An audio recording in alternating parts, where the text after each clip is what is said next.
ஹோட்டலில் சார்ஜ் பண்ணதுக்கு நீங்கள் உள்ளே என்ன இருக்குன்னு பாருங்க. சொல்லிட்டு அப்ப சொன்னல மேனேஜர்லன்னு சொல்லல என்கிட்ட நீ ஏதோ கத்துறாங்க. நாங்க ஆர்டர் பண்ண ஃபுட்ல இவ்வளவு புழு இருக்கு, அதை பார்த்துட்டு வந்து இவன்ட்ட சொல்றோம் புழு இருக்குன்னு.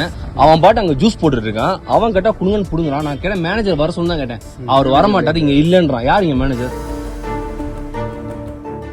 குன்னூர் நகராட்சி பகுதியில் நேற்று சமூக ஊடகங்களில் வந்த புகாரின் அடிப்படையில் சிம்ஸ்பார்க் அருகில் உள்ள மெக்காவீர் என்ற உணவகத்தில் வழங்கப்பட்ட டொமேட்டோ சாஸில் புழு இருந்ததாக சமூக வலைத்தளங்களில் புகார் தெரிவிக்கப்பட்டுள்ளது. அதைத் தொடர்ந்து இன்று இவ்வுணவகத்தை ஆய்வு செய்யப்பட்டுள்ளது. இந்த ஆய்விற்கு பின் உணவகத்திற்கு முன்னேற்ற அறிவிக்கைக்கான நோட்டீஸ் வழங்கப்படும் மற்றும் அபராதம் விதிக்கப்படும். டொமேட்டோ சாஸ் சாம்பிள் எடுத்திருக்கோம் சார். இந்த சாம்பிள் லேபுக்கு அனுப்பிச்சு அதோட ரிசல்ட்ல அன்சேஃப் அந்த மாதிரி வந்துச்சு அப்படிங்கிற பட்சத்தில் கம்பெனி மேலையும் குற்றவியல் நடவடிக்கை தொடரப்படும் சார். அதே மாதிரி பாதிக்கப்பட்டவங்க டைரக்டா கம்ப்ளைண்ட் பண்ணாங்களா இல்ல சமூக வலைத்தளங்கள்? பாதிக்கப்பட்ட நபர் நேரடியாக கம்ப்ளைண்ட் பண்ணல சார். சமூக வலைத்தளங்கள்ல வந்த தகவல் அடிப்படையில் தான் நான் இன்ஸ்பெக்ஷனுக்கு வந்தேன் சார். அவங்க இப்போ லோக்கல் கடையில் வாங்கிட்டு அந்த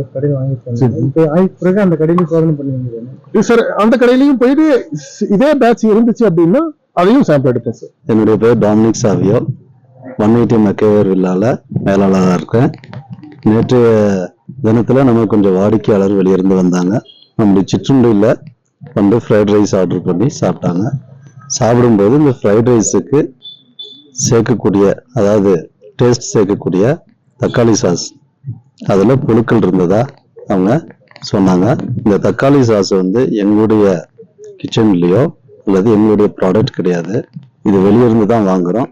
இன்றைய தினம் ஃபுட் சேஃப்டி ஆஃபீஸர் எங்களுடைய கிச்சனை எல்லாம் ஃபுல்லாக இன்ஸ்பெக்ஷன் பண்ணி நாங்கள் அதை உபயோகப்படுத்தின அந்த தக்காளி சாறையும் அதனுடைய பேக்கெட்டையும் இன்ஸ்பெக்ஷனுக்காக அதை பற்றி லேப்ல கொடுத்து அதை டெஸ்ட் பண்றதுக்காகவும் சாம்பிள் எடுத்துட்டு போயிருக்காங்க. இப்போ நேற்று தினத்துல இங்க நடந்த சம்பவத்தினால அந்த வந்த வாடிக்கையாளர்கிட்ட எவ்வளவோ நாம இதை பெருசா விமர்சனம் பண்ண வேண்டாம், தவறு நடந்திருக்குது, நாங்க இந்த பொருளை வெளியிருந்து வாங்கியிருக்கோம், நாங்க தயாரிச்சதில்லை, அந்த வெளியிருந்து வாங்கின அந்த சாஸ்ல தான் இந்த புழுக்கள் இருந்ததுன்னு சொன்னோம்.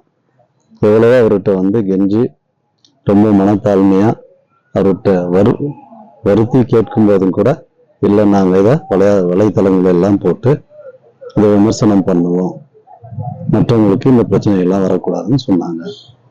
இது உங்க எல்லாருடைய இன்ஃபர்மேஷனுக்காக சொல்றேன். செய்திகளை உடனுக்குடனும் துல்லியமாகவும் தெரிந்து கொள்ள சப்ஸ்கிரைப் பண்ணுங்க.